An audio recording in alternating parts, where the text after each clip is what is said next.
CounterStrike. The game where half of the guns make the number 7 when you shoot them. I'm sure 95% of you have played at least one version of CounterStrike, but to that one person who was born 5 minutes ago and is somehow watching this, here's what Strike Counter is. Back in 1998, when Half-Life was the biggest name in town, two people by the name of Min Lee and Just Cliff made a mod for Half-Life about terrorism.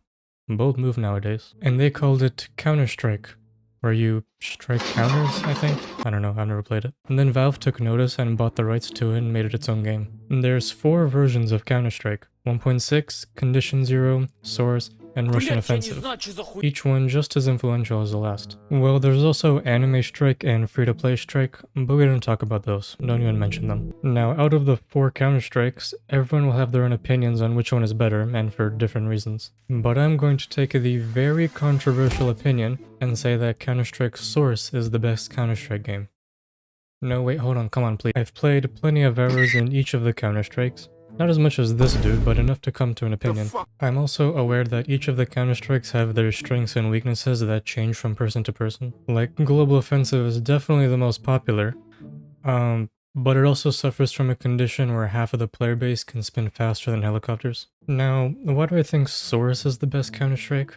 I think it comes down to it being a good balance between 1.6 and Global Offensive. It's almost like a combination of the two, except that it's not at all, so I don't even know why I wrote this in the script, but I'm going to keep it, so oh well. You know how the main reason people keep coming back to Counter-Strike 1.6 is because of nostalgia, right? It's a classic game now. I don't think it can be considered retro yet. I mean, it's been 22 years, but I don't know. The old school feel it has, paired with the classic textures like in Half-Life, give it its charm, making the 10,000 people that still play it keep wanting to come back to it. I think Counter-Strike Source is almost at that point. Not quite, but you know, it's getting there. Source isn't like super old, but not super new as well. Like, it was only made 4 years after Counter-Strike 1.6. So it's at that perfect age where it's not only filled with people that were alive during the Vietnam War, but also not overrun by 5-year-olds that want to see V-Bucks added. And that's not to say Source doesn't bring nostalgia, because it certainly does. Plenty of people played it when they were 2 years old, so now, 18 years later, it's quite nostalgic as well. Although, I can't really say the same for Global Offensive, because it's not really old enough to bring in nostalgia, so it'll need 10 more years probably. One of the big things with older games, especially Valve games, is that there are trillions of mods to go around. Not even exaggerated. A lot of them are so popular that I'm sure most of you have played them. I'm sure most of you have played things like Death Run, or a zombie mod like Zombie Escape. Heck, in Source, there are always a few zombie servers that have a lot of players. I can confidently say that many people that stick with the older Counter-Strikes, or really any older game, is for the mods. Older games are obviously easier to mod, because their source code is probably small enough to fit in a single Word document, compared to newer games that are so complex that even the developers are likely staring at their screen trying to comprehend how they managed to make whatever they made. Counter-Strike is no exception. All the Counter-Strikes have so many mods that it'll take you your whole life to try out every single one of them. Now obviously each of the Counter-Strikes have different numbers of mods. And Global Offensive has the least, partly because the game is more competitive so no one really cares about mods, but also because Valve is so paranoid about cheating that you can get VAC banned for even having Notepad open in the background. Not that it works anyway. They don't even let you have custom skins or models like in the other games. Obviously because they want you to buy cases instead. Source, Condition Zero, and 1.6 are the complete opposite. You can freely mod them however you like. Valve doesn't care. Heck, they even put a custom folder in its directory specifically for putting new skins. Now, I know this will probably offend like 3 people at least, but I'd say that Source has more mods than 1.6. No, not again. I have no way of proving that though, so that's probably not even true. But I think I've seen more mods throughout my time of playing in Source than 1.6. Also, because the Source engine is more sophisticated than Gold Source, you can make bigger and more complex mods in Source. Not that I've seen many, but it's a possibility. Having custom skins are a big thing in Source. A lot of the skins though are just ported straight from Global Offensive, but there are a fair few unique ones that look pretty cool and quite nice. Same thing in 1.6, but installing them is a lot easier in Source. In 1.6 you have to go to the models folder and literally replace the original ones, and keep track of which ones are custom. In Source, however, there's that custom folder that I mentioned earlier. You literally just drag your skins in there and they show up in game. Easy as that. Actually, what I said about 1.6 was wrong. Well, it's not wrong, you can do it that way as well, but there's an easier way.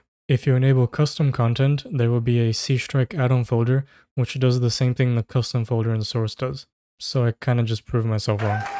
In terms of the look of the games, this is the one part that's going to be subjective to everyone, because everyone has different opinions on what they like the look of. Now, if we're looking at this purely objectively, then obviously Global Offensive looks the best because it's the newest and most updated. But then again, some people like a more classic look, so for them 1.6 or Condition 0 will be better. Source is more of a middle ground again, because even though it's fairly old, it still looks pretty good, not gonna lie. But it also doesn't look like it was made in 1960. And even though Source and Global Offensive run on the same engine, Source has the Source look and feel, if you catch my drift.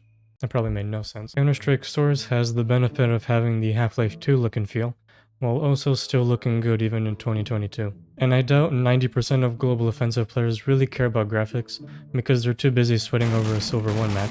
But like I said, it's all subjective. And while Source looks immaculate, it still manages to run fairly well on old hardware. Now, don't even try running Global Offensive on your computer from 2010, because it'll probably blue screen so hard, it might automatically downgrade itself back to Windows XP from the trauma it suffered when trying to run Global Offensive on low detail mode. So save yourself the trouble. Source obviously isn't as fast as 1.6, because that game can run at a million FPS on a Raspberry Pi, but it still runs fairly well for how it looks. So unless you're using one of those computers from 1928 that runs on punch cards, in which case how are you watching this, you can most likely run CounterStrike Source. The physics in Source are another thing that make it stand out from the rest. You can forget about physics in 1.6 and Condition 0, unless you count Funk Vehicle as physics, but I don't know who's saying that. And you'd think that Global Offensive has some nice physics because it's the newest and runs on Source as well, right? Nah, we don't do that around here. Source, on the other hand, actually has them. Shooting barrels actually makes them move, as well as the other small objects littered around. It makes the game feel more realistic, dare I say. On the official maps, it doesn't make much of a difference, other than positioning a barrel right on the bomb so the bots have a stroke trying to figure out how to defuse it. Even though these days I haven't seen many custom maps use physics a lot, I can safely assume there were plenty of those back when Source was the biggest name in town. Also, ragdolls are simply fun. Plus, surfing and bunny hopping on Source is just amazing. I know 1.6 and Global Offensive have it too, but it just feels better and more natural in Source. Maybe that's just me. Alright, well, there's my 2 cents. I'll say this again because I'm sure someone is going to be offended by this video existing, and also because it's 2022. This is just my opinion. You can have your own opinion and I respect it, as long as you don't say Counter-Strike Neo is the best. If you do, you're permanently banned from Earth. And I'm not saying that Source has the best qualities, obviously. If you're looking for competitive games, then Global Offensive is the way to go. And if you're legitimately still using a computer from the 40s, then 1.6 or Condition 0 is the best. I just like Counter-Strike Source. Also, I didn't mention it, but you kinda needed to do anything in Gmod. So Source is fairly important, but not just for Gmod. It is kinda sad to see Source being the least played out of the others though. RIP Condition 0. But anyways, bye.